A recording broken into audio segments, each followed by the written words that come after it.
Baik, sepertinya sudah hadir semua ya teman-teman. Bisa langsung kita mulai? Kita mulai saja ya teman-teman. Bismillahirrahmanirrahim. Warahmatullahi wabarakatuh. Waalaikumsalam. Selamat malam teman-teman dan Pak Jamil. Selamat datang di room Zoom meeting kami malam ini. Selamat datang di pertemuan kami. Perkenalkan, kami mahasiswa dari Politeknik Setialan Jakarta, Angkatan 2020 Manajemen, Prodi Manajemen Sumber Daya Manusia Aparatur. Tujuan kami mengundang Bapak menjadi narasumber malam ini adalah dalam rangka menyelesaikan tugas ujian akhir semester 2 kami, yaitu mata kuliah Knowledge Management. Dalam kelompok ini kami beranggotakan 5 orang. Yang pertama ada saya, Safira Rasdianti Jamil. Yang kedua ada teman saya, Reitana Farahilsyah. Kemudian ada Samuel Renaldi, ada Preti Angelina Siki, dan ada Taras Bulba. Sekian perkenalan dari kami. Selanjutnya kepada Pak Jamil Barambani, dipersilakan untuk memperkenalkan diri. Assalamualaikum warahmatullahi wabarakatuh. Selamat malam dan salam sejahtera. Waalaikumsalam warahmatullahi wabarakatuh. Selamat malam dan salam sejahtera buat para mahasiswa-mahasiswi jagoan semua ini ya, saya lihat ini ya. Ada Samuel, ada Reika, ada Safira, ini Vivi kayak saya kenal ini Vivi ini. Ada Angela Preti, terus ada Bung siapa itu? Pakai nomor, pakai angka. Taras, Pak. Ya? Taras Bulba. Taras. Iya. Semuanya selamat malam, terima kasih banyak. Saya diundang di Zoom meeting kelompok ini. Saya merasa terhormat dan berbahagia anak-anak mengundang saya. Jadi saya kurangkan diri, saya kira nama saya sudah disebut tadi Safira, Muhammad Jamil Barambani. Saya orang Mamuju asli, Sulawesi Barat asli ya. Saya pendidikan saya itu S1 di UIN Alauddin Makassar dulu, kemudian S2 saya di UM Malang, S3 saya di Universitas Negeri Jakarta. Saat ini saya sedang menjabat Kepala Badan Penelitian dan Pengembangan Daerah Provinsi Sulawesi Barat. Yang sebelumnya saya sempat menduduki beberapa posisi di Pemprov, pernah Kepala Dinas Pendidikan, pernah Kepala Badan Kepegawaian Daerah, pernah Kepala Inspektorat, pernah Pelaksana Tugas Sekda. Basic saya juga dosen. Saya dulu dosen UIN Makassar, kemudian pindah ke Unsulbar. Jadi sekarang homestay saya itu ada di Universitas Sulawesi Barat, tapi masih dipekerjakan di pemerintah daerah provinsi. Saya kira itu perkenalan singkat dari saya. Sekali lagi saya menyampaikan selamat dan terima kasih buat anak-anakku semua. Terima kasih. Baik, terima kasih Pak Jamil atas pengenalan dirinya. Lumayan banyak ya Pak pengalaman Bapak. Ya, kembali kasih Ananda. Kemudian seperti yang telah Bapak sebutkan tadi, saat ini Bapak menjabat di kantor Balitbangda Sulawesi Barat. Dan dalam menjalankan tugas-tugas Bapak bersama staf Bapak, tentunya Bapak menerapkan knowledge management ya Pak. Dan sehubungan dengan itu, malam ini kami akan mewawancarai Bapak dengan memberikan beberapa pertanyaan seputar penerapan knowledge management. Untuk pertanyaan pertama akan ditanyakan oleh teman saya, Samuel Renaldi. Kepada Samuel, dipersilakan. Terima kasih, Vivi. Selamat malam, Pak Jamil. Selamat malam, Ananda Samuel Renaldi. Sehat ya? Sehat, Pak. Bapak gimana? Sehat, Pak? Ya, sehat. Renaldi aslinya mana? Saya asli Sumatera Utara, Pak. Sumatera Utara? Ya. Oh, Rasbah kalau gitu ya. Perkenalkan Pak, nama saya Samuel Renaldi Stefano. Iya. Saya mahasiswa Politeknik Setialan, Prodi MSDMA. Saya ingin bertanya kepada Bapak, teknologi informasi apa yang Bapak gunakan dalam menerapkan knowledge management? Bagus, ini memang knowledge management ini salah satu pendekatan yang sangat efektif digunakan dalam organisasi, ya, terutama mengelola aset yang intangible. Aset itu sangat cocok dengan knowledge management. Kalau di lembaga saya selama ini yang kita pakai secara teknik ya paling banyak itu adalah selain WA, ya, juga yang paling banyak terutama selama pandemi berlangsung ini adalah Zoom meeting.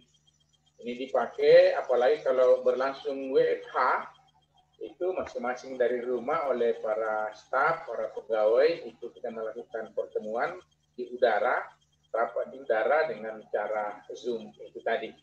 Sehingga memang dengan knowledge ini saya kira sangat bermanfaat bagi organisasi, mengelola organisasi dengan pemanfaatan teknologi yang ada saat ini. Baik itu antar pegawai, antar bidang, antar bagian dalam lembaga yang saya pimpin maupun dengan antar lembaga di pemerintah provinsi, bahkan itu antar lembaga baik dari kementerian maupun lembaga negara yang ada pada saat ada pertemuan atau ada rapat dengan menggunakan Zoom meeting itu. Dan saya kira ini sangat efektif untuk penggunaan pengganti pertemuan secara luring, secara langsung. Itu Renaldi. Baik Pak, terima kasih atas jawabannya. Selanjutnya rekan saya Taras Bulba akan menanyakan pertanyaan selanjutnya. Terima kasih, Pak. Assalamualaikum warahmatullahi Pak. Waalaikumsalam warahmatullahi. Tara ya? Nama saya Taras Bulba RE. Ini kopiannya nih luar biasa nih kopiannya, saya lihat ini. Mas Tara ini. Aslinya mana Mas Tara? Aslinya orang Medan, Pak. Medan? Koras bawah semua ini kalau begini nih ya. Saya dari mahasiswa Politeknik Setialan Jakarta ingin mengajukan pertanyaan, Pak. Ya. Bapak memilih teknologi informasi tersebut dalam menerapkan knowledge management, Pak? Ya, mengapa itu yang dipilih? Memang saat ini itu yang paling efektif. Paling efektif digunakan dalam rangka membangun komunikasi dalam menerapkan knowledge management. Karena knowledge management ini kan harus memang ada dua. Yang pertama untuk orang-orang perorangan, kemudian bisa antar lembaga di situ, ya. Sehingga walaupun jarak jauh dengan fasilitas Zoom meeting misalnya, itu tidak ada yang menjadi jauh, sehingga menjadi dekat dengan menggunakan itu. Yang kedua, bahwa yang kita punya fasilitas saat ini, ya itu yang memang bisa dimanfaatkan untuk melakukan transformasi knowledge management itu di dalam satu organisasi, dan itu saya kira sangat efektif untuk saat ini. Itu Mas Tara. Baik Pak, terima kasih Pak. Selanjutnya dilanjutkan oleh teman saya. Baik, pertanyaan selanjutnya akan saya wakilkan. Dalam menerapkan knowledge management itu kan terdapat dua jenis ya Pak, ada tacit dan explicit knowledge. Tacit merupakan pengetahuan yang diperoleh dari pikiran seseorang yang belum disahkan. Contohnya mungkin pemikiran Bapak sendiri. Lalu explicit knowledge adalah pengetahuan berdasarkan teori-teori dan jurnal yang telah disahkan sebelumnya. Dan dari dua jenis knowledge management ini, mana yang paling Bapak terapkan dalam bertugas di kantor Bapak? Dari sisi implementasinya itu dua-duanya diterapkan. Jadi dua jenis pendekatan itu, tacit maupun eksplisit, itu dua-duanya diterapkan. Memang kalau di persentase agak sulit dibedakan mana yang lebih dominan, mana yang kurang dominan, karena tergantung pada kondisinya, tergantung pada situasinya. Memang kalau tacit itu bersifat personal, ya, yang konsep-konsep dimiliki oleh orang per orang itu dari sana. Tapi kalau eksplisit itu memang yang terukur, ya, misalnya SOP, ya, dan setiap organisasi harus memiliki SOP, karena tanpa SOP pasti proses-proses knowledge management itu atau mekanisme dalam sebuah organisasi itu tidak akan bisa tercapai. Jadi memang dua-duanya harus diterapkan. Ketika mungkin kita menghadapi pengembangan kapasiti personal perorangan, pasti tacitnya yang menonjol. Ya, tapi begitu mungkin menyangkut masalah sistem, masalah mekanisme, masalah alur, pasti menggunakan eksplisit yang lebih dominan di situ. Ini palingan kalau di organisasi, dan saya kira ini sangat baik sekali untuk diterapkan dalam organisasi. Jadi saya kira itu, Pipi. Baik Pak, terima kasih atas jawaban Bapak. Pertanyaan selanjutnya akan diwakilkan oleh teman saya, Reika Navara Hilsya. Kepada Reika, dipersilakan. Kalau Pipi orang mana, Pipi? Kebetulan saya orang Mamuju, Pak, Sulawesi Barat. Ya. Silakan, Reika. Baik, terima kasih. Selamat malam, Pak. Malam, Reika. Sehat ya, Reika ya? Sehat, Pak. Alhamdulillah. Ininya mana, Reika? Jawa, Pak. Jawa mana? Jawa Tengah. Jawa Tengah. Di mana Jawa Tengah? Di Magelang, Jogja, Pak. Magelang. Oh, itu juga Jawa Tengah sebelah itu. Perkenalkan, Pak. Saya Reika Navara Hilsya. Saya ingin bertanya kepada Bapak mengenai hambatan apa saja yang ada saat Bapak sedang menerapkan knowledge management dalam bertugas di kantor Bapak. Ya, ada paling tidak ada dua hambatan kalau kita melihat secara proporsional ya. Pertama memang kendala dari dalam, dari orang per orang yang ada di satu lembaga atau di organisasi. Karena ketika orang itu tidak memiliki kompetensi yang pas dengan apa yang diduduki, pasti itu menjadi hambatan dan kendala dalam penerapan knowledge management. Ketika orang itu tidak memiliki pengalaman secara personal, secara pribadi, pasti itu akan menjadi menghambat terhadap penerapan knowledge management secara efektif. Itu yang pertama. Yang kedua, memang faktor eksternal juga besar pengaruhnya, termasuk situasi, kondisi geografis, itu akan sangat berpengaruh terhadap penerapan knowledge management, terutama terkait dengan yang tangible, yang terukur ya. Kalau yang intangible, yang tidak teraga, yang tidak bisa diraba, tidak kelihatan, itu mungkin itu sifatnya personal. Tetapi kalau sifatnya tangible dan sifatnya bisa terukur, bisa teraga, bisa terlihat, itu akan menjadi kendala ketika misalnya sarana prasarana satu organisasi itu belum mencukupi. Kita tidak bisa menerapkan teknologi secara maksimal di satu organisasi kalau fasilitasnya itu kurang, fasilitasnya terbatas. Sebaliknya, meskipun fasilitas itu cukup banyak, tetapi person-person yang ada di suatu organisasi itu tidak mampu mengimplementasikan, melaksanakan, memanfaatkan informasi yang ada, tentu akan menjadi kendala. Ya, dua-duanya ini itu akan bisa menjadi simetris untuk mempengaruhi kendala-kendala dalam rangka penerapan knowledge management dalam satu organisasi. Itu Reka kira-kira. Baik Pak, terima kasih atas jawabannya. Selanjutnya ada pertanyaan selanjutnya yang akan ditanyakan oleh rekan saya, Preti Angelina Siti. Untuk Preti, saya persilahkan. Iya, terima kasih Reka. Ya, selamat malam Pak. Saya Preti Angelina. Malam Preti. Preti aslinya mana Preti? Nusa Tenggara Timur Pak. Oh, NTT. Oh, iya. Oke, Nada, silakan ya. Jadi pertanyaannya terkait hambatan tersebut, solusi apa yang Bapak lakukan untuk mengatasinya ya Pak? Ya, terima kasih. Terima kasih, baik, ini luar biasa.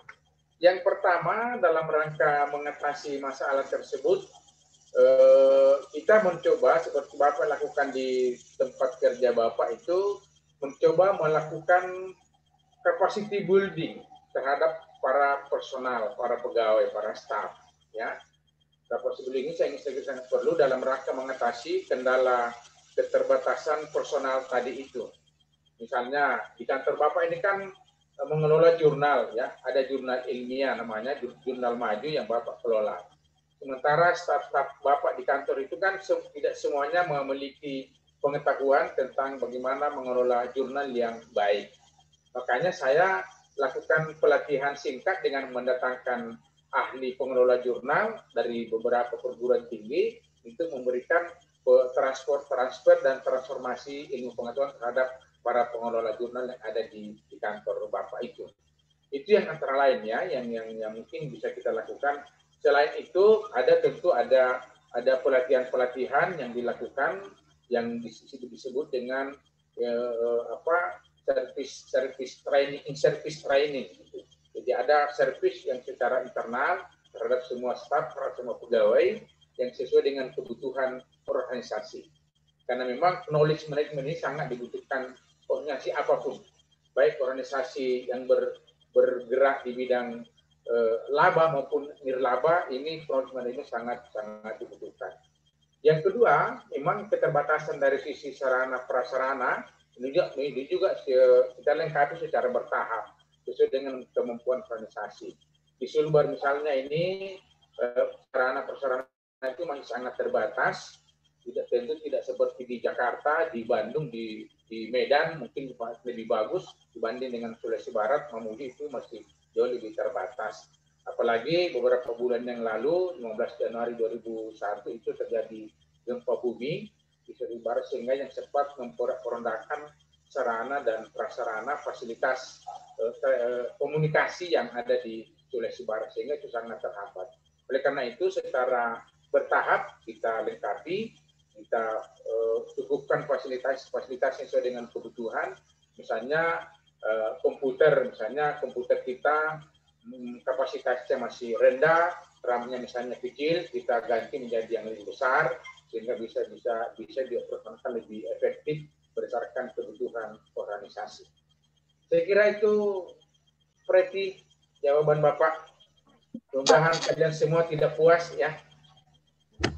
Karena memang Bapak tidak memuaskan dan silakan berlanjut terus untuk mencari kepuasan terkait dengan pengembangan ilmu pengetahuan. Makasih Preti.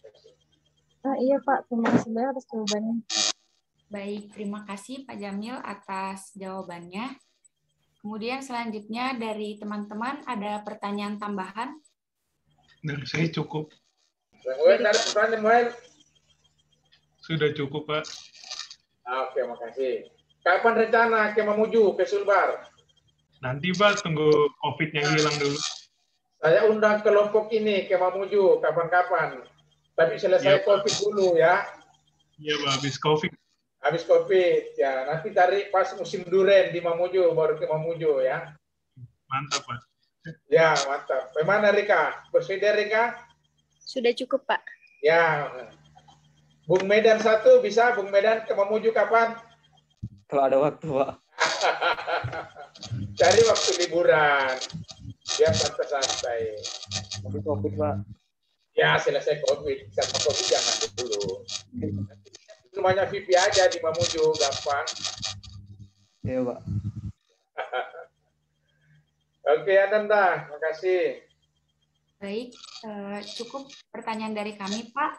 Dari Bapak sendiri mungkin ada masukan atau pertanyaan untuk kami, Pak? Oh, iya.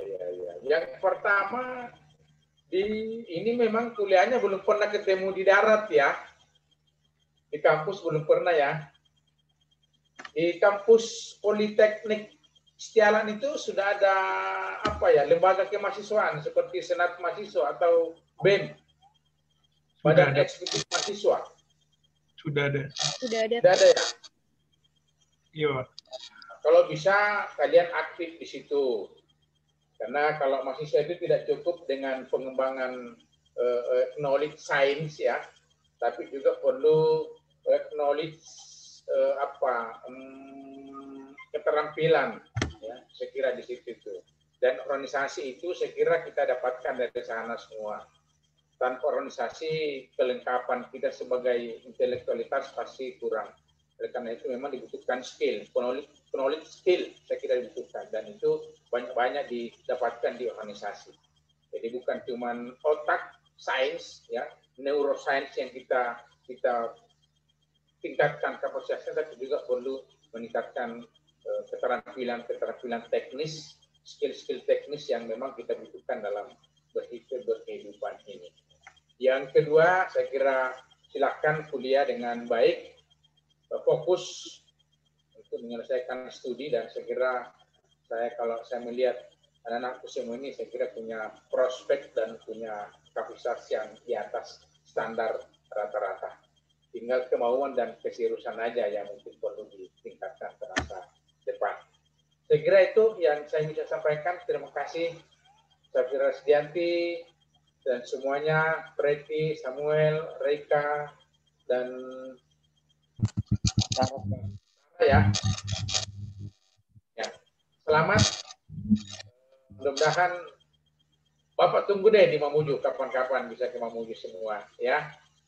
Saya ucapkan selamat berkuliah dan salam hormat kepada dosen mata kuliah ini. Ya. Mata kuliah Knowledge Management, salam hormat saya kepada beliau. Saya kira ini sangat luar biasa dan memberikan tugas kepada kalian yang sangat proporsional dan sangat prospek untuk mengembangkan ilmu pengetahuan kalian di masa yang akan datang. Terima kasih. Saya kira saya sampaikan. Wassalamualaikum warahmatullahi wabarakatuh dan selamat malam. Salam sejahtera. Waalaikumsalam warahmatullahi wabarakatuh. Selamat malam Pak Jamil. Baik, sepertinya cukup untuk malam ini. Terima kasih untuk teman-teman dan Pak Jamil yang telah bersedia untuk hadir dan berpartisipasi dalam kegiatan kami malam ini. Dengan ini saya nyatakan kegiatan ini telah selesai. Wassalamualaikum warahmatullahi wabarakatuh dan selamat malam. Selamat malam.